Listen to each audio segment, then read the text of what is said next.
What if I told you that you could get into law school without taking the LSAT? No logical reasoning, no reading comp, no test day nerves, you just get to apply straight up. If you're dreaming about that, that dream just got one step closer to reality. The American Bar Association, who are the gatekeepers of law school accreditation in the United States, they voted to let law schools apply for permission to go test optional. That means that theoretically, yes, a school could technically admit you to law school without your taking the LSAT. But before you get too excited, I want you to pause. Because the truth is, despite the headlines, this is not the end of the LSAT. It's the beginning of a slow, confusing, high stakes shift in how legal education works. And if you don't understand the nuances, you could end up making a mistake that costs you hundreds of thousands of dollars in scholarship money and could potentially keep you out of going to the law school that you really want. But we've got to get into the fine print here because this is where most students get tripped up. Here is what the American Bar Association actually did.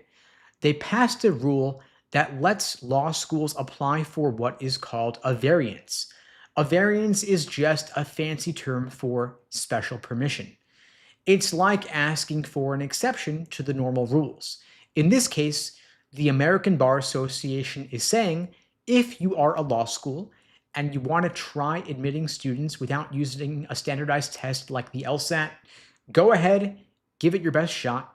We'll look at your case and decide if we're going to let you do it.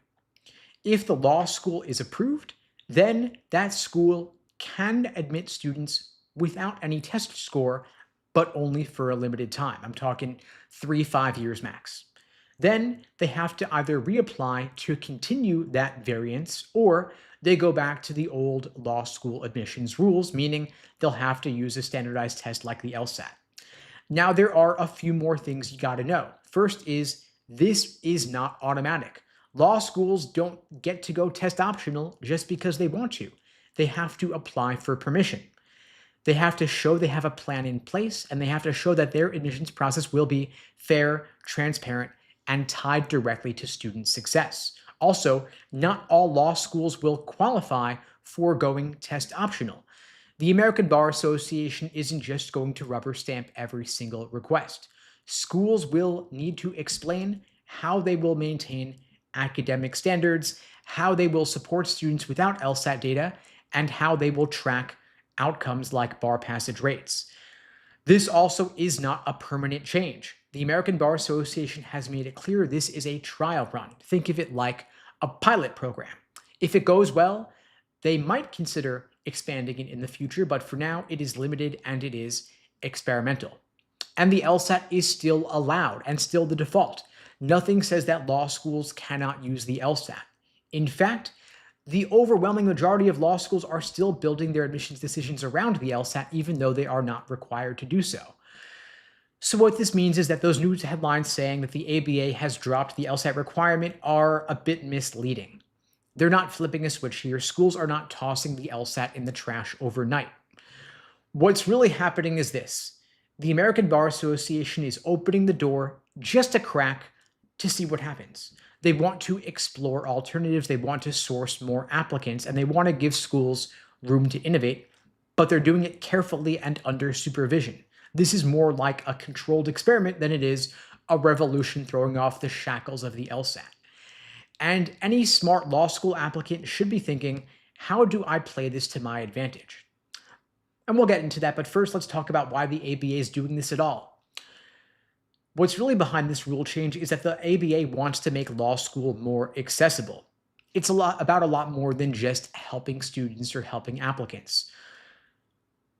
The ABA and law schools want to improve access and diversity to remove barriers that disproportionately affect students from underrepresented backgrounds, and the LSAT has been a target as a gatekeeper exam for a long time. There are plenty of critics of the LSAT who say it favors those who have time to study, who can afford expensive tutoring or prep courses, and those who already are familiar with standardized tests. And if I'm being really honest here, they're not wrong.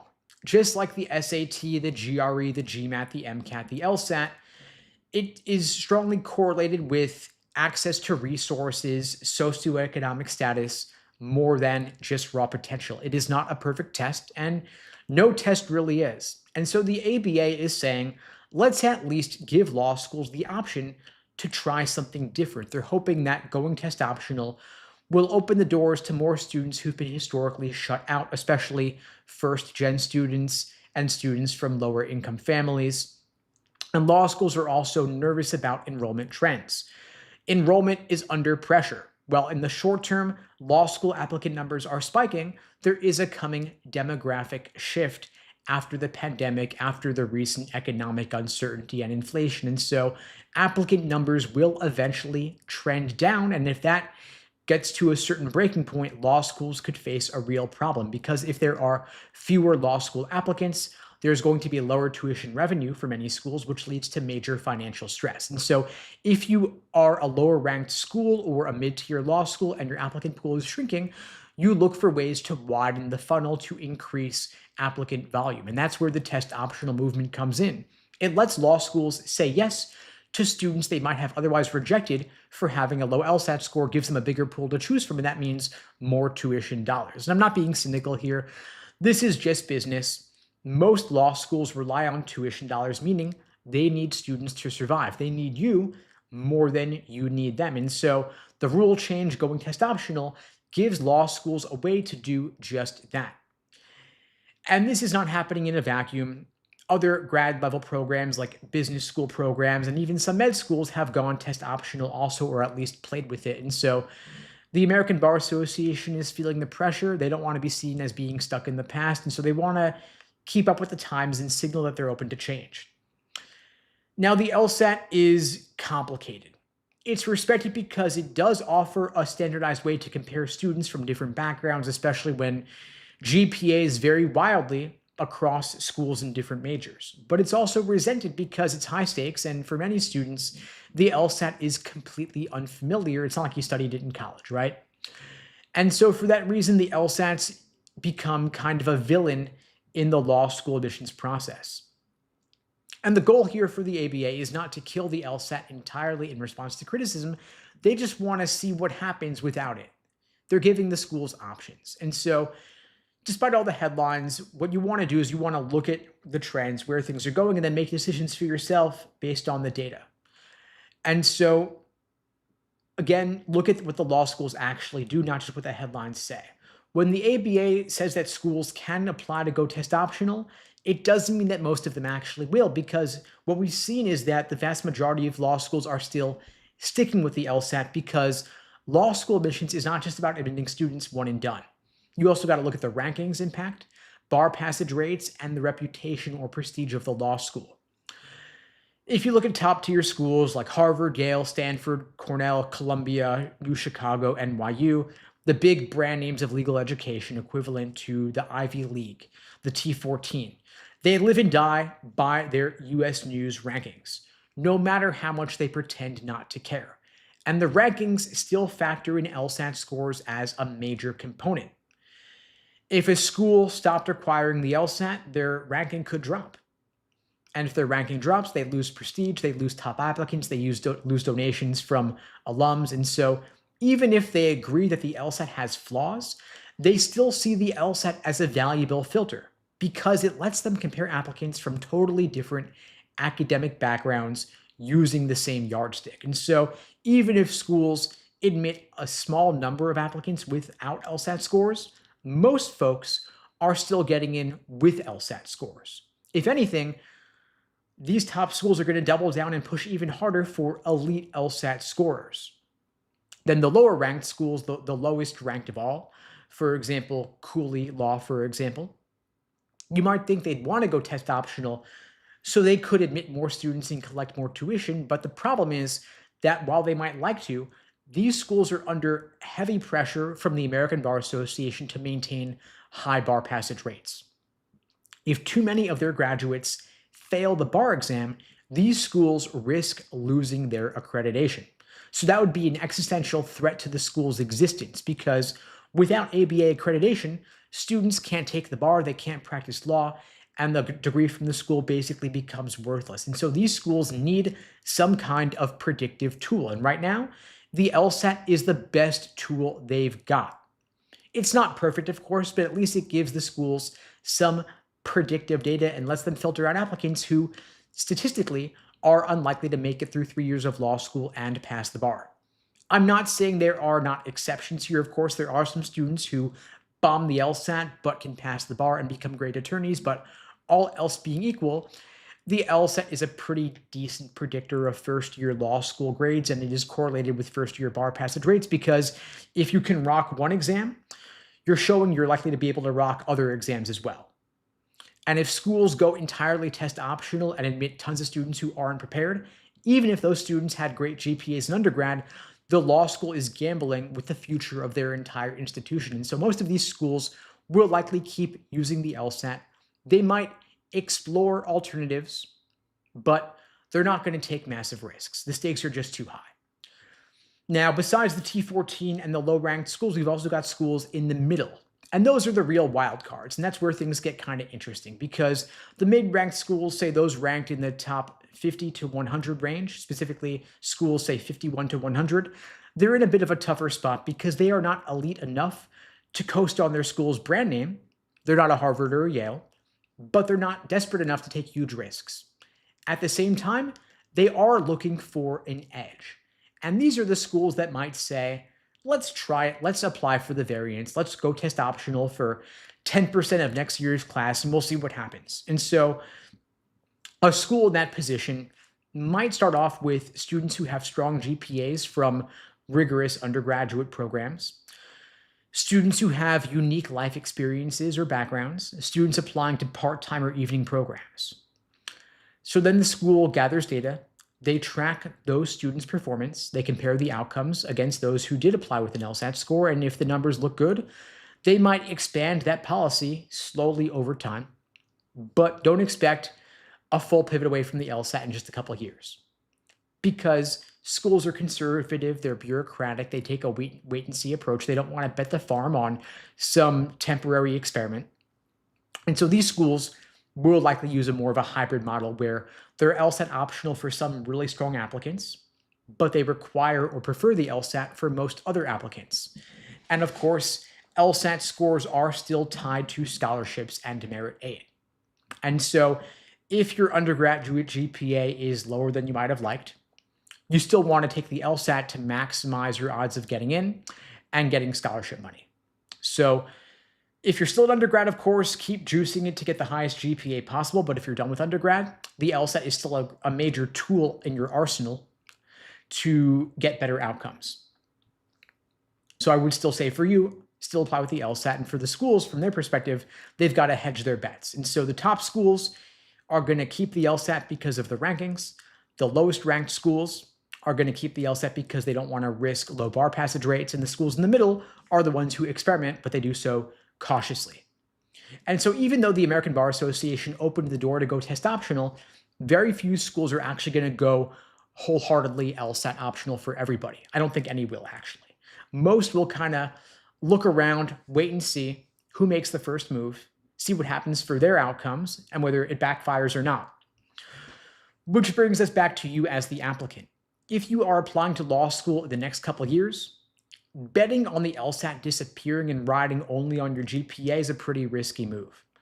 Because while the rules might be changing in theory, nothing major is changing on a widespread scale for everyone yet. So beyond the headlines, the smartest thing you could do in the short term is act as if nothing is changing at all. You should still take the LSAT, even with the ABA's new rule, even if a handful of schools go test optional, even if you hate standardized tests, because the LSAT is not just a test. It is a powerful lever to maximize your odds of admission and maximize your scholarships, because test optional is just a trend, an experiment for a small number of applicants. Most law schools still require or prefer the LSAT because it gives them something concrete, standardized, an equal apples-to-apples comparison across all applicants from different backgrounds. And if you don't have an LSAT score, they're going to look harder at your GPA, your application essays, your letters of rec, your resume, And you want to ask yourself, is that airtight 100% perfect in every regard? You may not want to have that kind of level of scrutiny on everything else. But if you give them an LSAT score, that's going to be the number one factor in helping them boost their odds boost their standing in the US News rankings. That is a major benefit for them. And it shows them that you are serious about law school, not just applying on a whim. And of course, your GPA is baked in already. It's already pretty set for the most part, unless you're a freshman gunner watching LSAT material way, way earlier than you need to. For most folks who are finishing up undergrad or already out of undergrad, the LSAT is your big chance to stand out in admissions. And it's one of the very few parts that is still in play that can dramatically shift your odds of admission. And it can also get you paid in the form of scholarship money. At most law schools, merit-based scholarships are heavily tied to your LSAT score. And of course, your GPA and your personal statement matter, but nothing moves the needle like a strong LSAT score.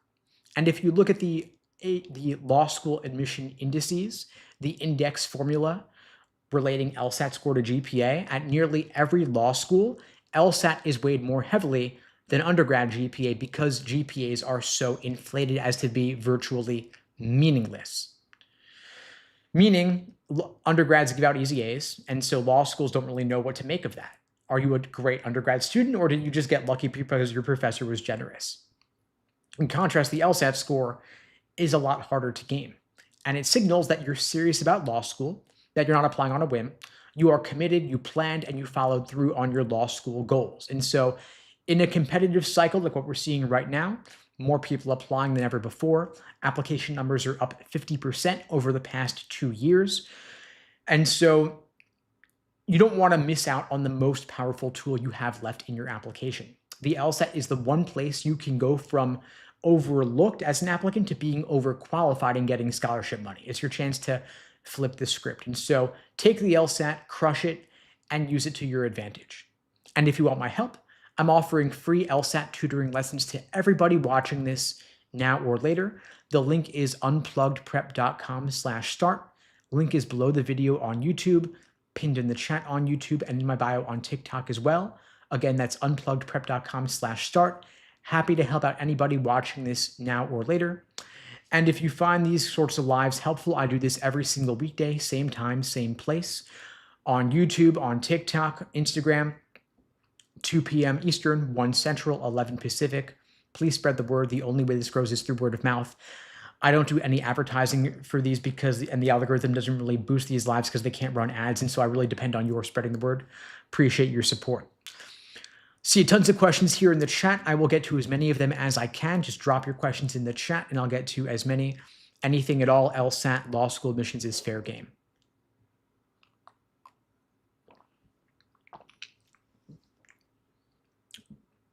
Got a question here from Carl asking, I'm finishing my first semester of undergrad.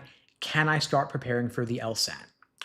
Yes, you can. So LSAT scores are valid for 5 years, meaning you could take it now and then apply to law school fall semester senior year, assuming that you're finishing college in roughly 4 years and your LSAT score is still useful, still good to go. Not saying that you've got to start preparing this early. You could give it a bit more time, meaning maybe focus on undergrad for now, enjoy freshman year, come back in a year or two, and then study for the LSAT. I don't think that it's going to take you 2-3 years to study for the LSAT, nor should you. So if you wanted to just focus on undergrad, enjoying time in college, maintaining a high GPA, and then starting your LSAT prep in a year, that's totally fine.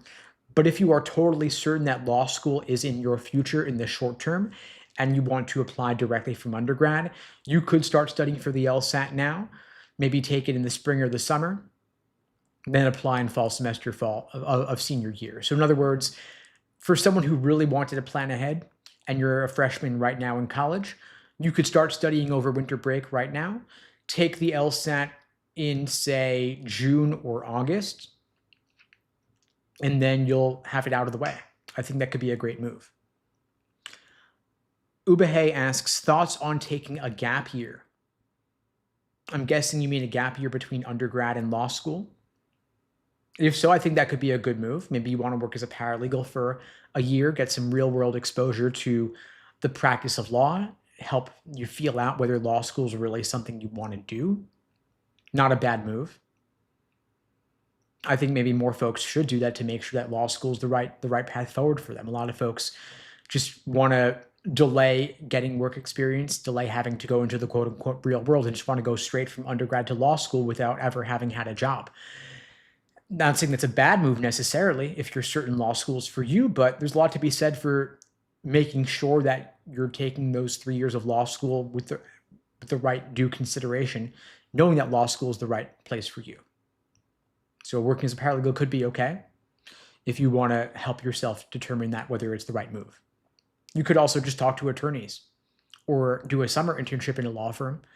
I actually interned as a paralegal for 2 summers, and it helped me get a sense of what law is like, and that it's not as dramatic as what you would see in Suits or Better Call Saul or anything like that. Most lawyers don't spend a ton of time in courtrooms. It's more just filing briefs remotely and spending time in an office with papers.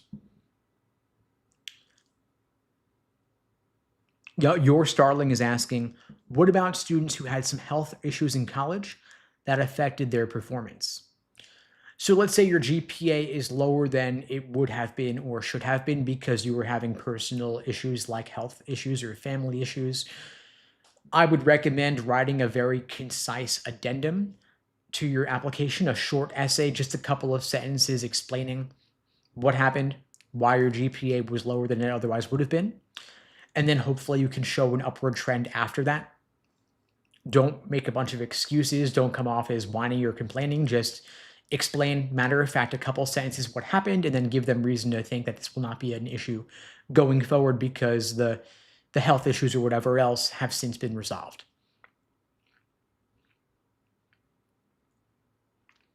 Scanning through the chat here, looking for more questions popping in.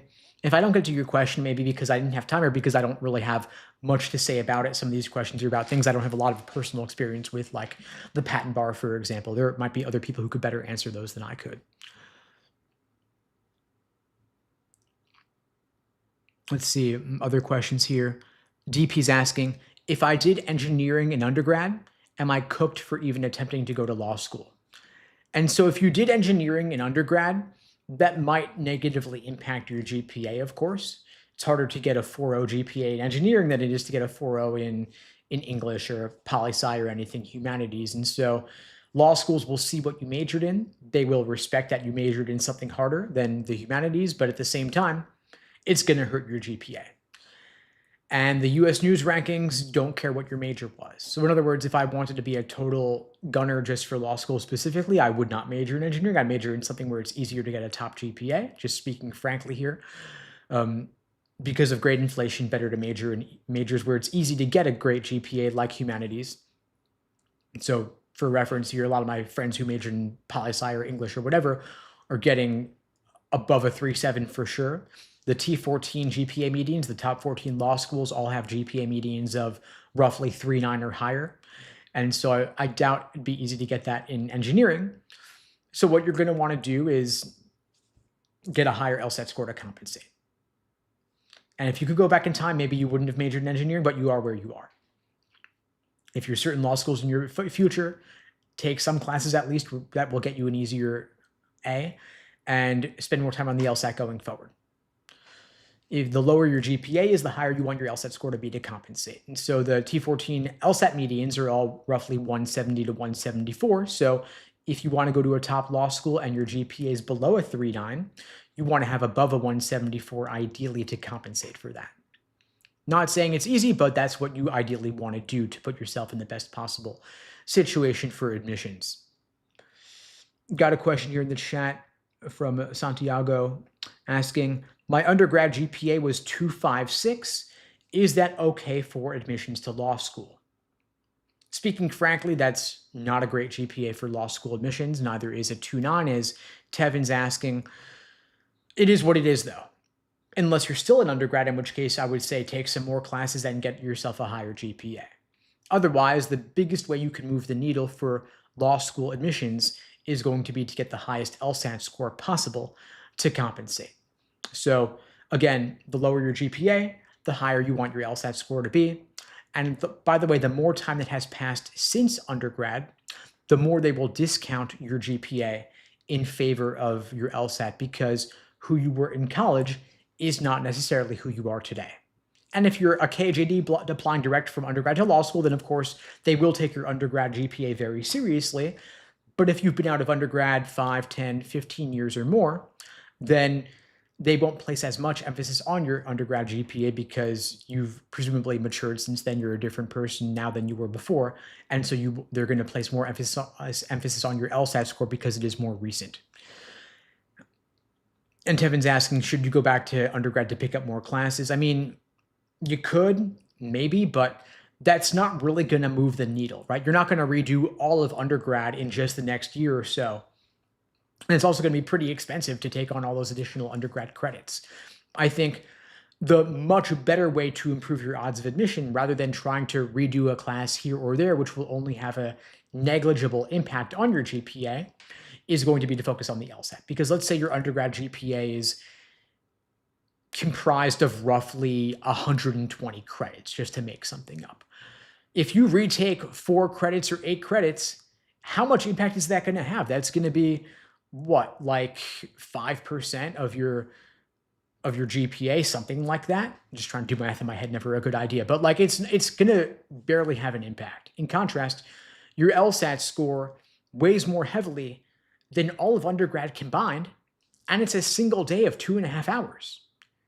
And you could spend a couple months studying for just a couple days a week, couple hours a day.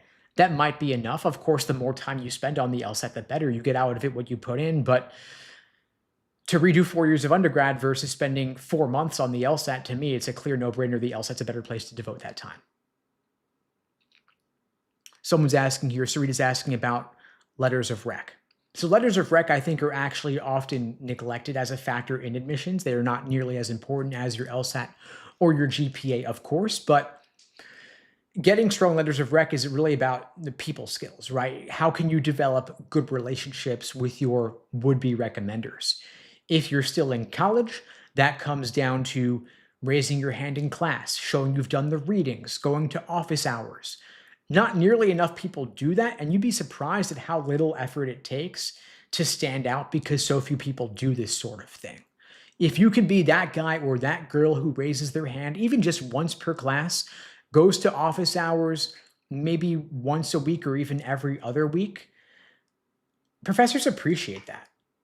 And as a bonus, by the way, if you're in a class where you write papers, you can bring them, if you can plan ahead and bring them a rough draft of your paper a week or 2 before the deadline, they can give you feedback on your paper. Then you can improve the paper and submit a better version. And you know it's better because you're making the changes they recommended that you make, and they're the ones who are grading it. So it requires planning ahead, not doing it the night before. I didn't do this freshman year, but I learned in my final year, took a radically different approach. My grades skyrocketed. I still had a 3.3 GPA overall, which was not very strong for having majored in political science, but I was able to show a clear upward trend. I still was a so-called splitter applicant, low GPA, higher LSAT, but final year grades, I was able to boost them by making those changes, by just showing that I cared and actually doing the readings. You'd be surprised at how much of an impact that sort of thing can make. And if I see Sarita said that she graduated college 22 years ago. And so if you're in that position, of course, your letters do not have to be from professors because, of course, your professors may have retired since then. They're no longer at the college, or they may not remember you since it's been such a long time. But you can get letters from employers, community leaders, volunteer supervisors, all of those sorts of people who've supervised you or critiqued your work in any capacity are still viable recommenders who you could ask for letters from. Let's see other questions here coming in. Moshelle's asking, is taking the April LSAT really late to apply this cycle if you are a splitter? I would say yes. So the latest I would recommend taking the LSAT and applying would be February for this cycle. The January LSAT's not too late. Neither is the February LSAT. But once we get to April, June, or beyond, in very few cases would I recommend applying at that late date. I would say instead, better to take the LSAT in April or June and then apply in the fall to start law school approximately 1 year from now, 1 year from that time. So in other words, if you could take it by February, you could start law school 8 months from now, roughly August 2026. If you're taking the LSAT in April or June of 2026, I would apply in fall of 2026 to start law school in fall of 2027. Rolling admissions is technically a thing. So if you apply too late, you might be past the deadlines or there might not be a lot of seats left. But this cycle has gotten later and later over time such that January and February are not too late.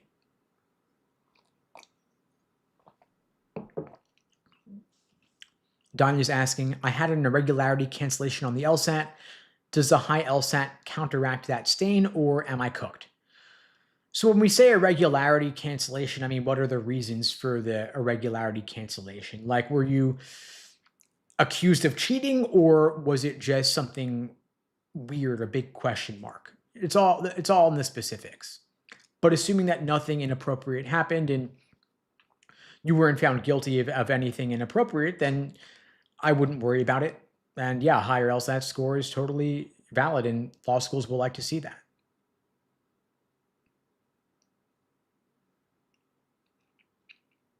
Just scanning through here for other questions. Keep them coming. Thanks for asking, folks. And again, by the way, if you want to talk through your situation more, if your situation's unique and you want to have more of a private one-on-one conversation with me live over Zoom about this, you can book a free LSAT tutoring lesson with me personally at unpluggedprep.com/start.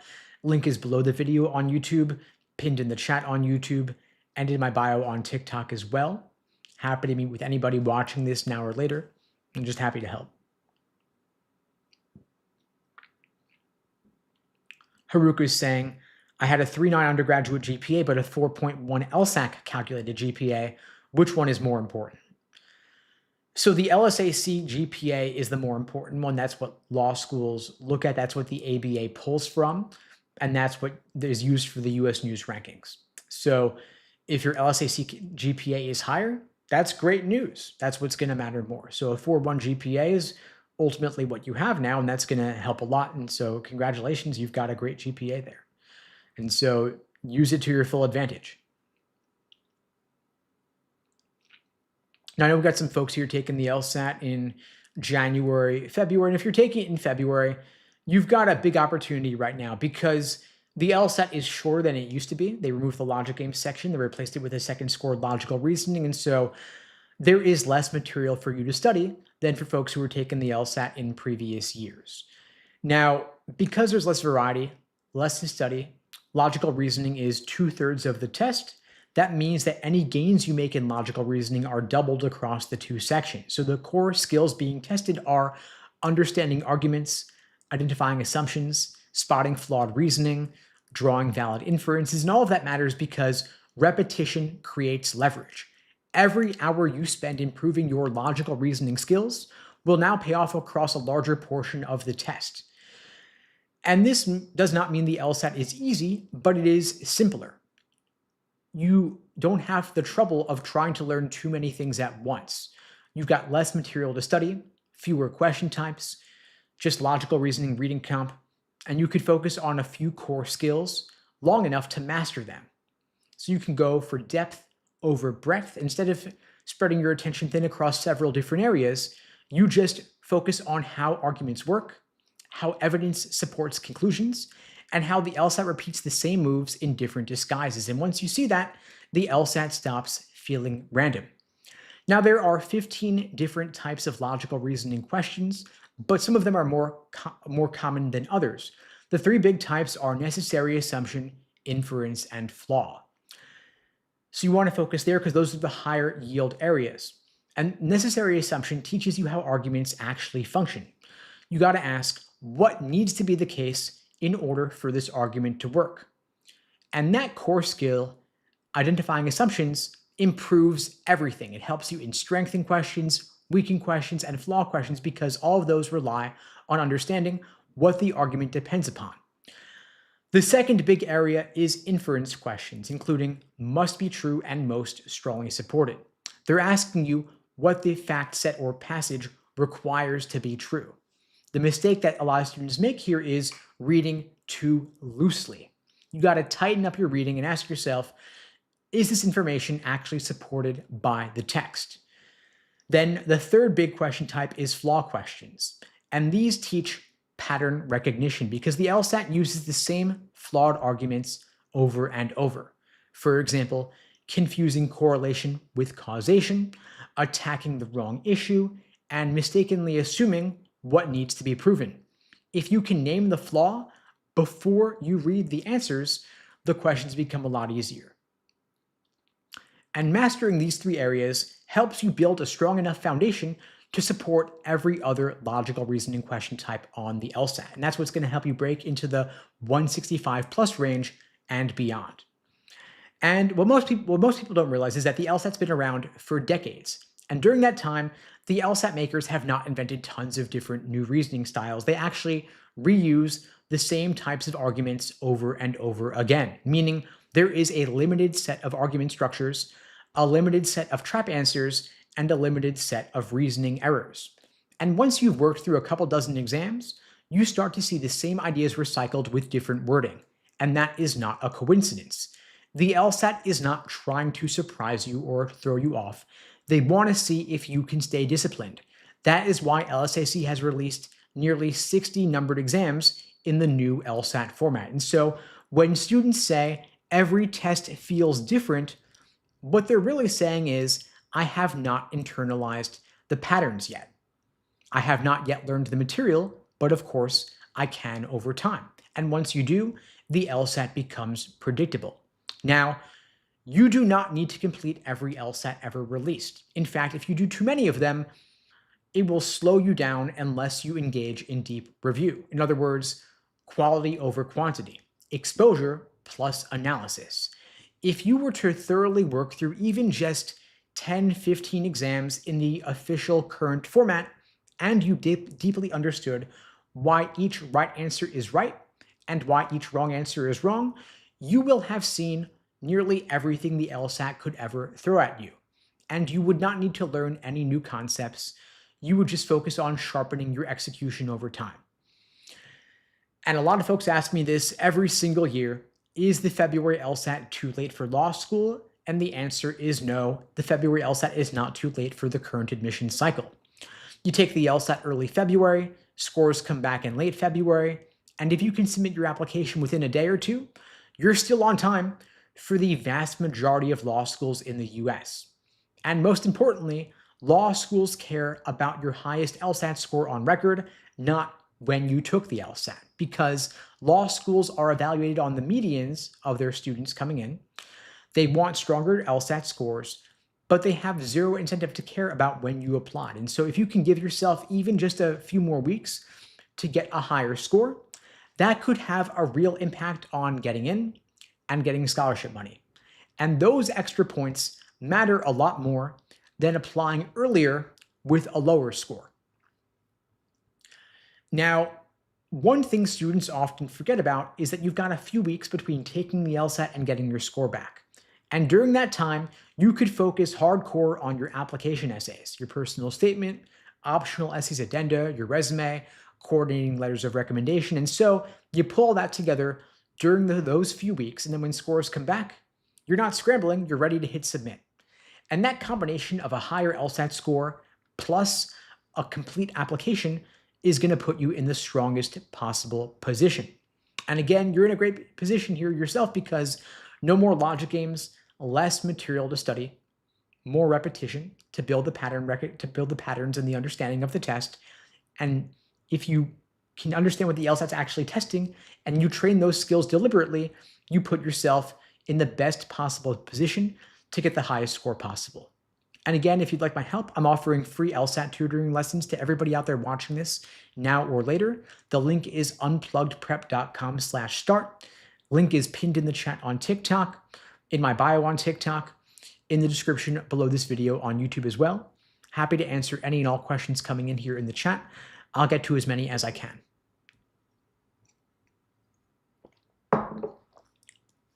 Nina's asking here, I'm taking the LSAT in January, feeling nervous. Do you think I should be taking full practice exams until then? Yes, I absolutely do. We're in the home stretch here. You've got a couple weeks till the test in January. At this point, we're going to assume you already have a strong foundation in the different sections and different question types. It's time to pull it all together, under timed real-world test day conditions to work on your pacing, your time management, and your endurance. So yes, I would say ideally 1 or 2 timed exams a week, detailed review of those exams in depth. That's pretty much it. If you want to drill weak areas on the side, by all means, go for it. But full exams would be my recommendation. And it's natural to feel nervous. A counter to that would be, again, doing more timed exams. The more you get under your belt, the more that test day itself feels like just another run through. So ideally, I recommend you do at least 10 full exams before test day so that it feels like you're on autopilot when you're actually doing the real thing. And again, feel free to book the tutoring lesson with me if you want to talk through your situation. Link is in my bio on TikTok and Instagram for anybody watching this. Got a question from SHGH asking, what is the recommended amount of time needed to study for the LSAT to hit a 170? Well, it all depends on when you're studying, right? So where you're starting. So if you're starting off with a cold diagnostic at a 130 and you want to improve 40 points, could take several months. If you're starting off at a 160, might take just a month or two. We also want to look at how many hours can you study per week. At 5 hours a week, it's going to take longer. If you could do 20 hours a week, it'll take less time. All depends on the details, right? So I think that most people could probably knock it out in 3 to 4 months. A lot of folks try to do it in just 1 or 2, but in general, I say more time is better. I would ideally like to see you give it at least 3 to 4 months to achieve your fullest potential. Got some, Astasi is asking, what's the argumentative writing section like? Pretty please. Okay, so I covered this, I think it was on Friday. I did a lot of material on the writing sample in particular. So if you go to the link in my bio, you'll see the recordings of all the previous live streams on my YouTube channel. You'll see an hour of material on the writing sample specifically. I don't tend to spend that much time on it in general, just because the writing sample is currently unscored. And so it's a lot less important than the scored portions of the test. And until they scored, I would say master the scored sections, hit your goal score on the scored sections, being logical reasoning and reading comprehension. And only once you have mastered the scored portions of that are multiple choice, only then should you even look at the writing sample since it's unscored. An exception would be if you are a non-native English speaker. In that case, law schools might have some additional questions about your English fluency, and in that case, you do want to show them a really strong writing ability in that writing sample.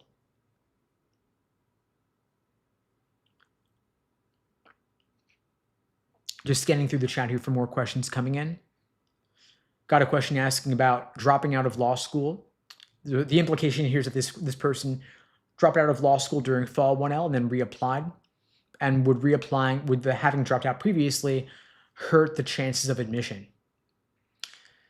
So in general, I'm speaking broadly here to make this applicable to as many folks as possible. If there is anything in your background that could raise a question for admissions about your ability to succeed in law school, you want to address that somewhere in your application, typically in your addendum, explaining what raised the question. And so if you went to law school in the past and you dropped out, now you're applying again, you want to tell them what happened before and resolve any doubts or concerns they might have about your ability to succeed next time around. So their question is going to be, what's going to make us think that you won't just drop out again? So why did you drop out in the first place? Was it a health issue? Was there a family emergency? Was there some sort of personal crisis that has since been addressed, letting them know this particular sort of thing will not happen next time around? If you can resolve that concern, and also, of course, show them a strong LSAT score, strong undergraduate GPA, then they will be less likely to be concerned that you will drop out again next time around. So I hope that addresses the question. Again, if you want to book the free LSAT lesson with me, we could talk through your situation, help you craft a plan of attack going forward so that you don't have any doubts about your ability to succeed in law school and, of course, on the LSAT.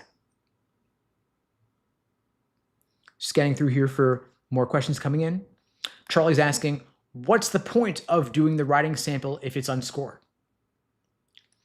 The short answer is because you have to do it. You do not have a choice. Law schools The LSAC requires you to do the writing sample in order for them to release your score. Law schools also want to see it, even though it's not scored. So just like you got to write a personal statement, you got to submit a resume, you got to submit letters of rec. None of those are scored, yet you still have to do them. Same deal with the writing sample. You still got to do it because they require it. So basically, because they said so is the reason. Additionally, law schools, the LSAC is planning to start scoring the writing sample sometime in the next couple of years. We don't know exactly when they will, and when they do, they will certainly give plenty of advance notice and details on what that scoring rubric might look like. And in that case, you will definitely really want to give it some more effort, but even for now, you still got to try because they have the option to look at it. You don't want to treat it like a joke. A is asking, can we see an example of the writing sample? Yeah, you can. So on the lsac.org website, they have released 4 practice exams for free. They've also released writing samples, prompts that you can see for free. And so you'll be able to, with your free lsac.org account, anybody can create one. You can go on there and look at the writing samples so that you have a sense of what it's like. It's not rocket science. It's not crazy hard or anything. They give you some source material that you got to use to make it a reasonable argument. So they just want to see your ability to take evidence and pull it together to put together a strong argument in favor of whatever thesis statement you want to support. But you're doing it timed. They're not expecting Shakespeare or anything crazy, but they do want to see that you can structure your writing clearly, intelligibly, coherently, use paragraph breaks, use proper grammar, of course. Don't make it hard for them to figure out what you're trying to say. Keep it formulaic. Don't go super creative with it. Vanessa's asking, what are your thoughts on taking a gap year to be an intern, build your resume, and study for the LSAT? Not a bad move. I don't think you have to take a gap year to do all of that, but if you feel like you need to achieve the highest possible LSAT score, I think it's a pretty good move. In other words, if your LSAT score is going to be higher by taking a gap year versus not, then I'd say, yeah, take a gap year if that's what you need to reach your fullest potential. In other words, if you're really busy in undergrad, no time to study for the LSAT, and you would see yourself being really busy working a full-time job doing overtime as a paralegal, for example, and not have enough time to study, but you think an internship might be a bit lighter, then yeah, go for that. Law schools don't really care that much about your resume. It's not like undergrad admissions where extracurriculars and work experience really matter.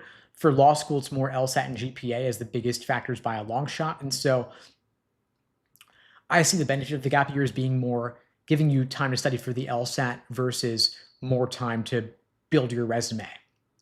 Your resume doesn't matter that much, although it's certainly nice to have that sort of thing. Mike asks, what do you think of getting a master's in law or juris master's programs? I think they are cash grabs by law schools and universities in general. In other words, they're for people who either can't get into a good law school or don't think they can, but they don't lead to great employment outcomes. In other words, I'm not really sure what a master's in law qualifies you to do that you couldn't do already. In other words, if you want to be a paralegal, go be a paralegal. You don't need to do anything special for that. You can get certifications, of course, which are a lot easier and cheaper than getting a master's in law. A master's in law also is not a JD, so it doesn't make you a lawyer. So I'm like, well, what exactly is it good for? I would say either get the JD, become a lawyer, or don't get the JD and save some money and do something else instead. But a master's in law in particular, I'm not sure what employment outcomes look like that make it worth the big tuition. And if you're considering one, I would grill the admissions people pretty hard about employment and see what they have to say about it.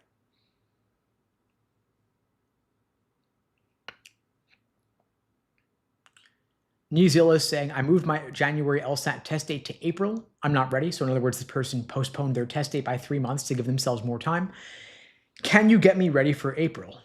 Yeah, absolutely can help you out. But at LSAT Unplugged, we offer all sorts of different LSAT support services. We have private one-on-one LSAT coaching programs. We have boot camps. We have small group sessions via Zoom. We have on-demand video courses.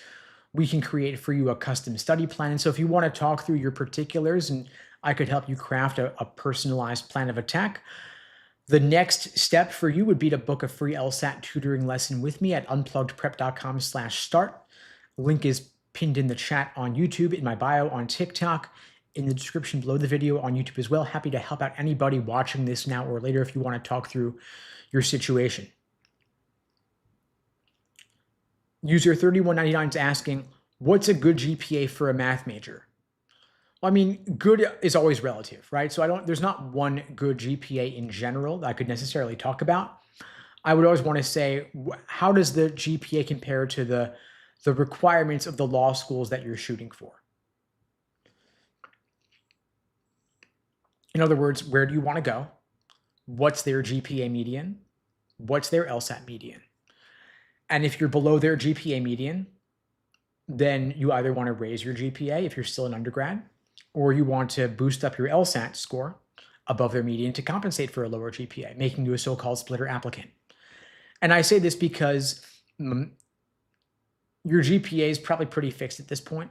And if you're a math major, it's harder to have a 3.9 or 4.0 GPA than if you were in the humanities. So if you want to go to a top law school, I'm guessing your GPA might be below the medians. And so you want to balance that with a higher LSAT.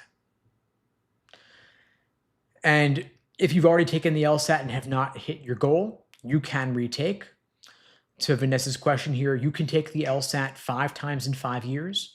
You could take it 7 times for life. And so I recommend that everybody retake the LSAT at least once, if not twice, because there's no downside. Law schools do not average multiple LSAT scores. They only take the highest LSAT score on record. And so if you took it and didn't hit your goal, take it again. If you took it and you already hit your goal, maybe you still take it again, because through luck alone, you might do even better. And if you don't, no big deal. So in other words, let's say your practice test average was a 170. You took the LSAT, you got a 170. That's great. We could say that you got what you deserved. But everyone's scores fluctuate, right? Some people have bad days. Some people have good days. If you retake it and you have a really good day and you get a 175 or a 173, that's your new score on record. Gets you into better law schools, gets you more scholarship money than the 170 would have. And if you got unlucky, had a bad day, scored lower than your 170, no big deal. You could take it again. And coming up, we've got 4 LSATs published for the first half of 2026. We've got January, February, April, and June. January and February are not too late for this cycle. You can still take either or both of those and apply this cycle. If you are looking at the April and June LSATs, those are a bit late for this cycle, to Kofi's question here in the chat. Some law schools will take the April LSAT for 2026, meaning that you take it in April and you start law school roughly 4 months afterwards, but that is pretty late in the cycle. It's past some admissions deadlines. And so that's why I say that you wouldn't typically take it for 2026. In other words, you could take the February LSAT and start law school 6 months afterwards, but if you take it in April, you want to start law school 4 months afterwards, you might not be able to. Depends on the school, of course. Reach out to them, ask. Every school has their own unique situation, their own unique deadlines.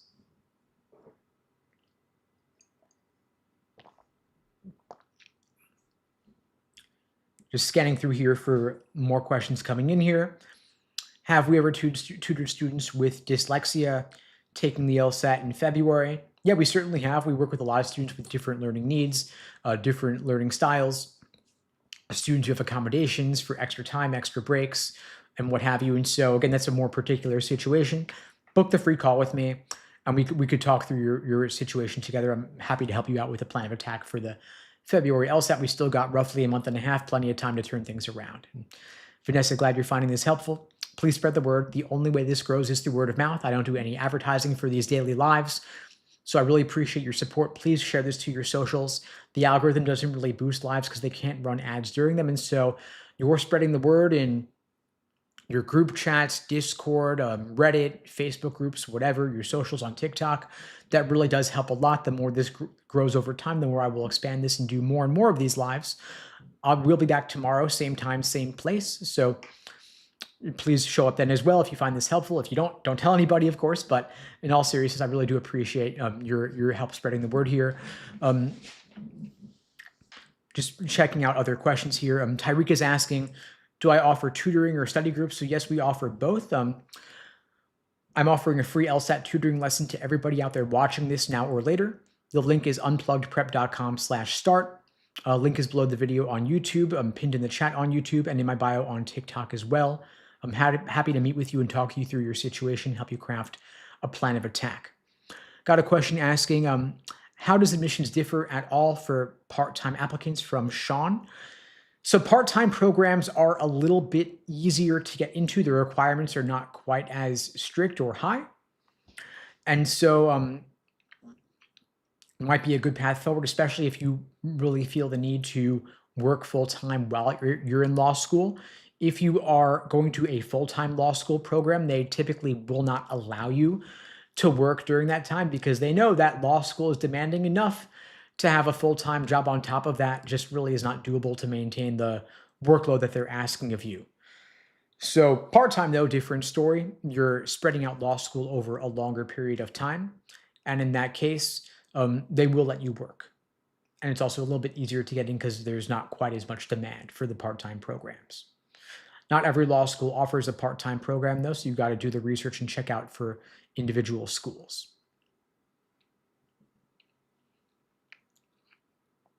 So Fifi's asking, would going to college first, then transferring to university be a good option to boost GPA?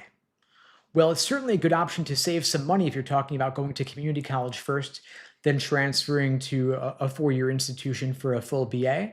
That could be a great way to save money. I mean, doesn't matter where you went to undergrad. All that matters is the GPA that you got. And so if you see it being easier to start off one place than transfer elsewhere to get the highest possible GPA, then by all means do it. Ricardo's asking, how do schools compensate for different GPA scales? I'm at UVA and an A+ here is not a 4.25, it's a 4. So your undergraduate transcript is redone or remixed by LSAC for an LSAC calculated GPA. So your undergraduate transcript might differ a little bit from the LSAC GPA that law schools use. And so once you complete undergrad, you forward the GPA into LSAC or whenever you're applying, they will then redo it and they will see what you got. Don's asking, do they care about the classes that you took in college or just your GPA and LSAT? So they really mainly only care about your GPA and your LSAT. They have no incentive to care about the classes that you took or what you majored in. You can major in literally anything and go to law school. You could take classes in literally anything and go to law school. So all else being equal, better to take classes where you get a high GPA. It's as simple as that. I wish it were different. But if you stray outside your areas of specialty into harder areas that you're not as strong as in, your GPA may suffer and your law school chances might get dinged a little bit. Of course, whatever is in the past is in the past. At this point, you just want to compensate by getting a higher LSAT score if you're already done with undergrad or finishing up. Habib is asking, do you think taking a course is necessary or is doing practice questions and tests enough? Some folks get great LSAT scores only self-studying. Other folks need a little bit of additional support through a course or coaching or tutoring or classes. And so it's really about what you feel you need. As Kim is asking, what's the best way to study? I mean, there is no one best way. In my experience, getting one-on-one tutoring or support is the best way to maximize your score because you're getting more personalized feedback based on your particular situation, talking through how you approach the questions with someone who's been there before and gotten their own top score. And so if you can afford it, if you're gunning for a top score, I always recommend getting more support rather than less. The way I look at it is, if I wanted to maximize someone's score, would giving them more support help them on that journey? I would say probably yes. And so in that case, I'd want to get that person the support. Not possible for everybody, of course, which is why I'm offering free LSAT tutoring to everybody watching this now or later. Again, the link is unpluggedprep.com/start. Link is in my bio on TikTok, pinned in the chat on YouTube, in the description on YouTube as well, where the recording of this live will be. That's an open offer to anybody watching this now or later. I want to help level the playing field for those who can't afford one of the bigger LSAT tutoring packages. And so happy to offer guidance to anybody watching this now or later. Then, of course, if you want more support, I'm happy to talk through the options. But I can help you at least figure out whether tutoring is the right path forward for you or not. It's not the right path forward for everybody. Some folks can just do it themselves with self-study, which is great. But again, of course, if you want the help, if you're feeling stuck, like you've plateaued and you want to break through to your next level, then the one-on-one's the best way to go. And so open offer again, anybody now or later. I'll be back tomorrow, same time, same place, on TikTok, YouTube, Instagram, LinkedIn, wherever you're watching this. Again, please spread the word. Really appreciate your support. In the meantime, I wish you all the best. And of course, take care.